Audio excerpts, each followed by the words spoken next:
Sean Sewell with the Engearment.com podcast. Really excited today to have on Kyle Siegel from Raide Research. Now, this Raide Research has been on our radar for at least the last 6 months. Our fellow Engearment colleague, Aaron Rose, picked up one of their backpacks and is over the moon about it. So I'm really stoked to have the founder of the company, Kyle, on the podcast. Kyle, welcome. Yeah, thanks for having me on, Sean. Absolute pleasure. And if you're not familiar with the Raide backpacks yet, they're getting high praise from such places as Blister, Gear Reviews, Powder.com, and other places. It's just a really well thought out backpack specifically for the getting after it backcountry crowd for split boarders and backcountry skiers. So in this podcast, we're going to go into great detail of how Kyle developed it, the why of why he developed it, and all the fun stuff that goes along with it. So let's jump into it. Let's do it. Let's do it. Okay, Kyle. So what was the reasoning to create this backpack? Yeah. So I felt like a lot of products fell into like two sides of what I would call like the gear spectrum, which is like on one side of the spectrum, you have the ultralight gear, and on the other side of the spectrum, you have the like more free ride oriented, durable gear. And I felt like a lot of skiers and snowboarders were looking for like a healthy balance. And I didn't feel like the healthy balance existed. And then on top of that, like I felt like light packs were often kind of like top loader, one pocket designs.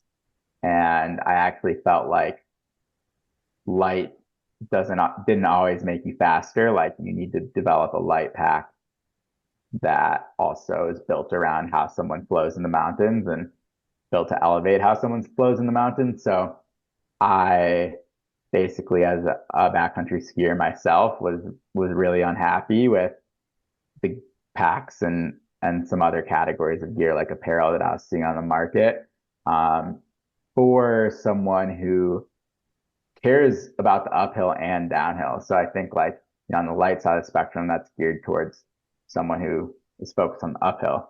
And on the other side of the spectrum, we have it focused on the downhill. But I want to go fast on the uphill and I want to ski with style on the down.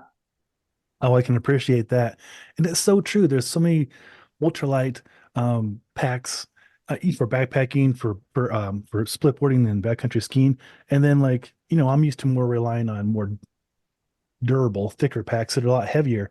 So it sounds like you've got a really nice mesh of the best of both worlds there. Yeah, yeah. It was really just trying to nail the balance. And, I almost equate it to like someone putting a schema race binding on like a 100, 1,500 foot powder ski. And a, like that's the balance that a lot of people like. And I was like, I want to create backpacks and apparel that are kind of achieving that balance where it's like light enough that it's not slowing you down, but featureful enough, functional enough, comfortable enough that you actually enjoy using it. That's great. And I see that it's super adjustable too. So you can take parts of the backpack out to make it even lighter, or to utilize for other purposes. And then the material itself, I mean, Dynema, it doesn't really get much stronger and lighter than that, right? Yeah, yeah. And this is actually kind of like a new flavor of Dynema that's being used in the pack. Um, what you see from some of the other brands like Hyperlight is they're using a Dynema composite fabric, and that actually has Dynema sandwiched. It has a face fabric sandwiched to Dynema. So the Dynema isn't actually what's exposed to the outside. And on my pack, I'm using this fabric from a new company called Challenge. They've been around for a while. They just entered the outdoor space, and the fabric actually has the Dyneema woven together and is the face fabric. The Dyneema is what's facing the outside of the fabric, so it's more durable, 2 times more tear resistant and 8 times more abrasion resistant than those Dyneema composite fabrics. That's cool. Yeah. That's saying quite a bit right there. Wow. So is the Dyneema, I know it's abrasion resistant, but is it waterproof as well? So Dyneema itself doesn't absorb water, which is cool, but it's woven together, so it's not waterproof. So behind it, there's actually a film, and that makes it waterproof. So the bag um, is it's not waterproof because the seams aren't sealed, and I don't think that's needed in like a snow application, but it's very, very weather resistant. Some uh, people just had it in Patagonia in November on like an 18-day expedition and had some really wet snow and rain. And uh, it was like a photographer and his friend Thor, and Thor was using the pack. The photographer wasn't. The photographer's pack was like soaked inside, and Thor's pack with the LF 40 liter was completely dry inside. There you go. That's Yeah, awesome. yeah. Oh, that's We so got to say in Colorado, I haven't done much rain testing right. myself. Fortunately, you have that dry snow here. Yeah, But I do notice in the design, the roll top. So, I was studying different videos you put out of different ways to utilize the backpack. So the versatility of your pack, the roll top, and different ways to configure it. Can we talk about that in a little more detail? yeah. I really wanted to create what I thought would be kind of like the quiver killer ski pack for backcountry skiing. So it's not meant to be like a resort pack. It's not meant to be something you'd necessarily take uphill in the resort for like fitness skinning. Um, but for everything else, I wanted it to nail. And so, yeah, the roll top pretty much lets you, um, lets the volume expand quite a bit on the pack. It goes from a 40 liter to like a 50, 55 liter. And with like very little downsides. So typically like the downsides of a roll top are the extra material and that it's slow to like constantly be rolling and unrolling the Mhm. pack. Um, but I'm using a really, really light material. And I can get away with that because I also have this cinch top over it when you're not using it. So it's rarely like exposed to the outside unless you're in like what I call like hut trip mode or like expedition mode when you have that roll top fully um, stretched out. And then you have the ability to access the pack through the back panel. So you like don't have to rely on the roll top to get all your stuff in and out. So I usually have the roll top rolled down. I have an extra, you get that extra pocket in between the roll top and the cinch top, which takes like the place of a lid, which I think is really cool. And if you don't want to use the roll top, there's actually a way you can like invert it and roll it outside on itself. And there are these little snaps that snap it down. So you just have a cinch top, the roll top's completely out of the way. And that really gets at, one of the design goals, which is like having quick access to your gear makes you faster. That it does. That's really creative. I was thinking about that. So there's no lid, or so now you can create your own kind of brain above the roll top. And Exactly. yeah, okay, that's a good idea. Yeah, and you get that waterproof divider, and the waterproof and the roll top can actually be upside down also with a lot of volume. So say you had like equal wet stuff to dry stuff. You have that divider that flexes up and down, um, and like would keep your wet stuff away from your dry stuff, which is great for like a wet rope, for example. That's smart. Now, Aaron was noticing that the area where you can put your skins also accommodated the plates. So like him and I are hard boot split boarders. Hmm. So was that an intention or is that just a nice Yeah, benefit? I mean, like it fits a lot of things. It was like the intention was just to have, a really flexible pocket that you could dump stuff in without touching a zipper. Yeah, And I like the main intention is for your skins, so that you don't have to put your wet skins in your main compartment of your pack. But yeah, it's a lot of stuff. that he was super stoked on that.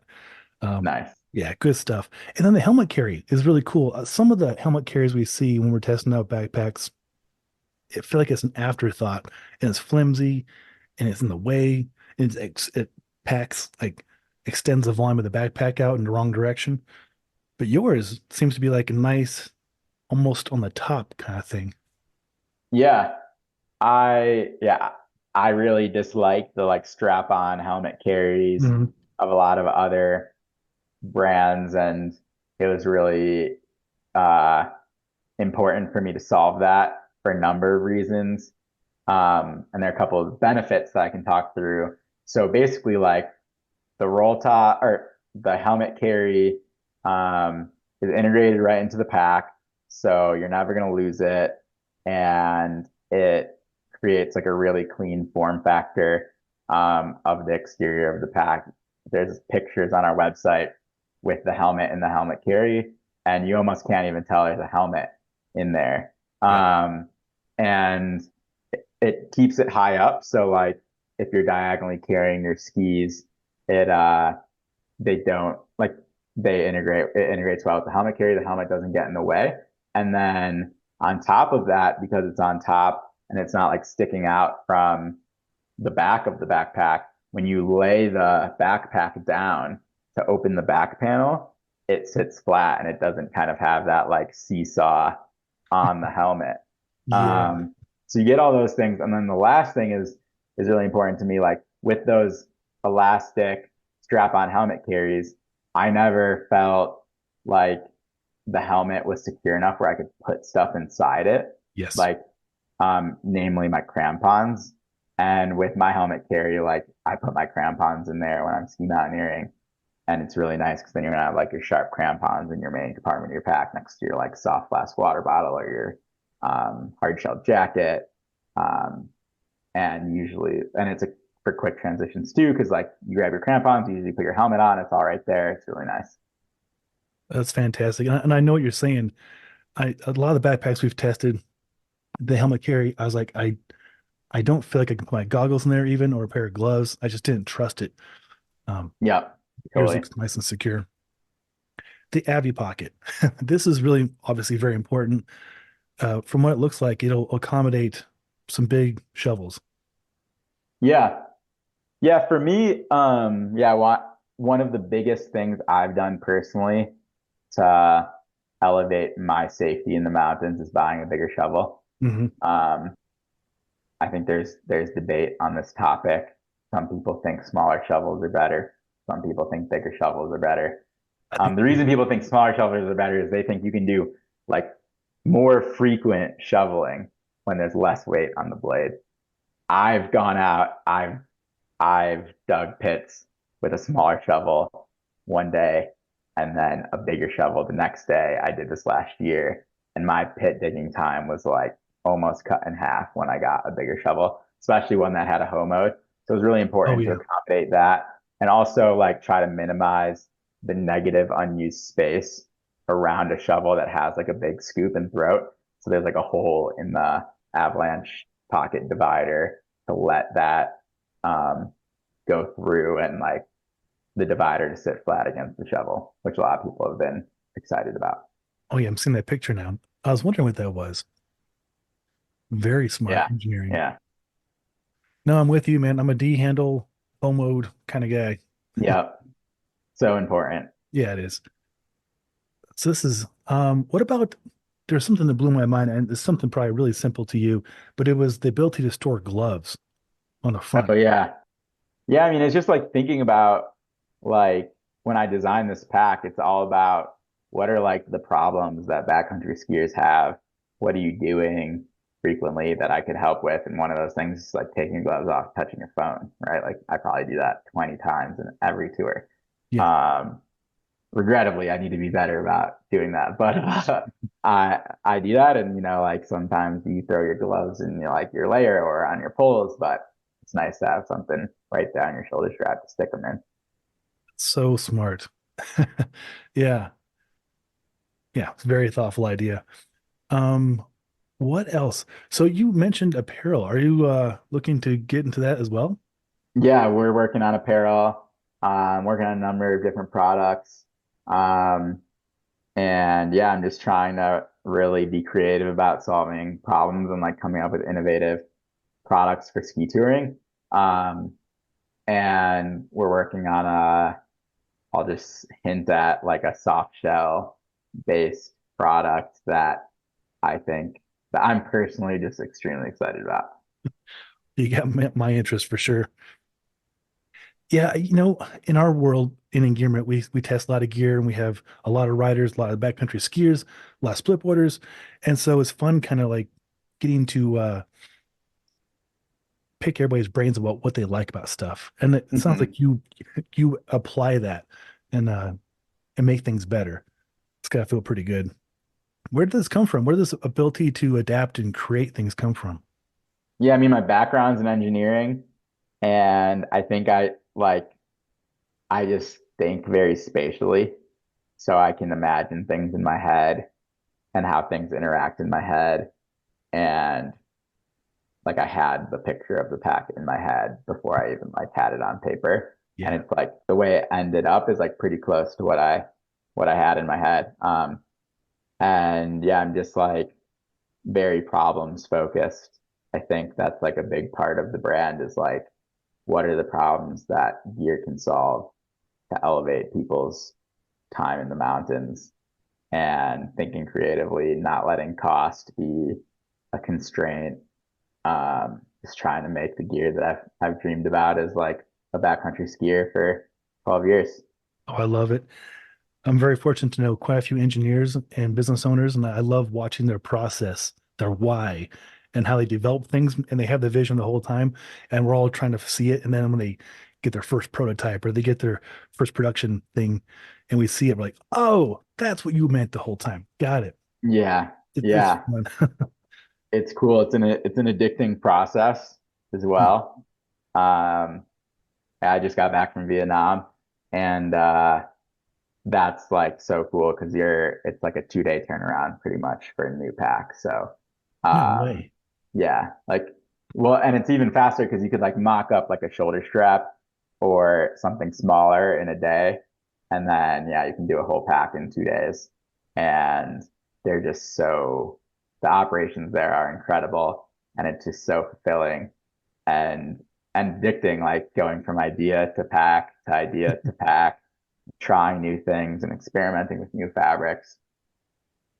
It's awesome.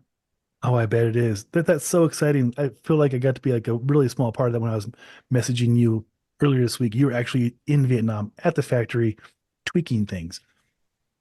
Yeah, yeah, and it's really like allowed us to or allowed me to like iterate on the pack a lot faster. We did 9 rounds of prototyping for the backpack, um, and we couldn't have done that without me going to Vietnam in August, um, and and our product development cycle is a lot faster, and the reason why that's cool is I can incorporate a lot more recent feedback into the pack as well. So like most brands, like their design is locked like 9 months, a year before the winter starts. Yes. Um, so the feedback they're applying is on like a 2 year delay cycle. And for me, it's like Jim Ryan was using the pack in New Zealand in September and October, and his feedback is in the production version that landed in November and December. That's it. Um, and so yeah, that's a competitive advantage when you're a one man company is you can move faster Oh, and yeah, iterate faster. I love it, Kyle. That's so cool. You're right. I mean, yeah, everything's usually 2 years out from getting feedback, but you can take it in the same season. Yeah, yeah, That's very, very big advantage. And I was looking through your roster of athletes, and I know a couple of them. Pat Gephardt, I've yeah. known from Weston pretty well, and then Sarah Mack. We just did our Beacon Bash about a month ago, and she was there for Airy, had a booth there. Nice. Yeah. They're awesome, Pat and Good people. Sarah. I really, I really just wanted to bring people onto the team that I felt like were really technically respected within their community and brought a unique flavor to backcountry skiing and split and ski touring. So it's like Pat, he like mixes alpinism and split in a like really, really impressive and elegant way. And Sarah, is like on her way to become the first like female fully certified splitboard guide in the Yeah. US, which is just like extremely impressive and also doing a lot of work on like elevating the diversity of the sport. Yeah, she is fantastic.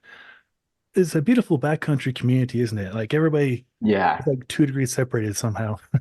totally, totally. Oh, this is so fun, Kyle. I'm a dork for gear. I could talk your ears off and ask questions about everything. Well, I guess next year, do you have notes for what you're gonna potentially change or adapt? I do, yeah. We're gonna we'll see like uh what we update. I don't know how much will be updated on the 40-liter pack, if anything, but we'll be coming out with some new models that will be change of packs. So um yeah, stay tuned. I'm excited. Oh, that's so great. Um, so earlier we mentioned about price not being an option, but yet your pack price is less than some of the other ones out there. Was that like a a plan, or that just the way things worked out? Yeah, I mean, so for me, like when I'm designing products, cost is not a factor. Hmm. Um, I'm 100% focused on building the best product for the category. I put a lot of savings into starting this company. I would not risk any savings if I didn't think I was putting out the best thing on the market. And so a lot of other companies are doing cost engineering. Like when I'm at the factory, they're like, I'm like, let me see a mock-up of this, or let me see this, or do you have a fabric that does this? And they're like, it's expensive. Like, are you sure? And I'm just like, I don't care about costs. And they're like, they look at me like I'm crazy. Um, and but there's one really interesting thing is I think when you look at the cost of a product, you're not necessarily like you're paying for the cost of making that product, but you're also paying for the cost of the company that's selling that product. So you're paying for their marketing, their sales, their operations. And so while I'm not cost engineering the making of the backpack, I'm cost engineering the company. So it's a one person company, it's just me. And when you buy our product, like your money is going to the product. It's not going to like my marketing agency's retreat in Hawaii. It's not going like I don't have a marketing agency. It's not going to sales reps who are like, um, you know, paying for fancy restaurants or like Mhm. stuff like that. Um, and that's how I'm able to deliver the product at the price point that I'm delivering it at. That's fantastic. It's like direct to consumer. Yeah. But there's plenty of direct to consumer brands who are like, you're actually paying more for their marketing. Like their customer acquisition costs might be half, like might a lot of products like the customer acquisition cost is the same as the cost of the product. So you're as the person who's buying the pack, like you're paying for their marketing, the eyeballs they're getting that aren't buying the pack, um, Yeah.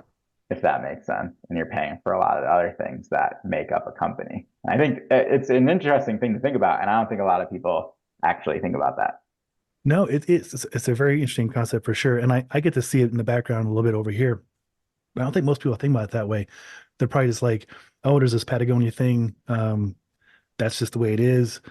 Not thinking about the marketing or about, trade shows and all Yeah, these and it's like things. most startups, like they'd hire like an agency to build their website, and it's like I hired someone in India that was getting paid $20 an hour to do my website, and it's just like being creative, part of the fun aspect of starting a company I totally agree. I like being lean and mean as well. And just for sure. Yeah, yeah, some weekends I stay home and just tweak things on Engearment, and it's fun. It's a lot of fun yeah. They'll have to tell me more at some point for sure. Oh, this is so fun. I had no idea you're gonna get into apparel, and there was gonna be other potential sizes of packs. Um, get your heart in the right place, man. And it's cool to see because the people who are talking about this are like your ideal customers too. Like they're going out of their way to spread the word because the pack is awesome from everybody I've talked to, but also it's like just what people are looking for, and it's not overhyped. And like you said, you're not paying for a big company's marketing or anything. Very fair priced at what, 399. Yep. Yeah, for a Dynema ultralight backpack that's adjustable and expandable, it's pretty badass. Yeah, I'm glad you think so. Thank you. Absolutely. Well, is there any parting things you want to share with the audience before we jump off here? Good question. I mean, I'm happy to nerd out on any other gear in the category or like thoughts on backpacks, like, but nothing more necessarily about Raid. I think we covered all of the all of the parts of the backpack and the company, and I'd say for everyone, like, stay tuned. We got a lot of exciting stuff. It's like I'm very passionate about, building a brand around like innovative soft goods for human powered sports, which is a hint that I didn't necessarily just say snow sports. Um, but yeah, I'm really excited for what's to come, and I appreciate everyone's support. It like means the world to me that now I was able to make a backpack and people are spending their hard-earned money on it. It's not something I take lightly. Um, Means a lot to me. Well, I'm very happy to hear that. And I'd love to do a part two or three, however many it takes to showcase your new stuff with our audience. Yeah, can't wait. Well, awesome, Kyle. I hope you have a fun, awesome season. Thank you for your time tonight going over Raide Research. I look forward to getting my hands on one with the backcountry here soon. And to all Engearment listeners and followers out there, appreciate you. Stay tuned for the next episode with Kyle. Yeah, thanks for listening, everyone.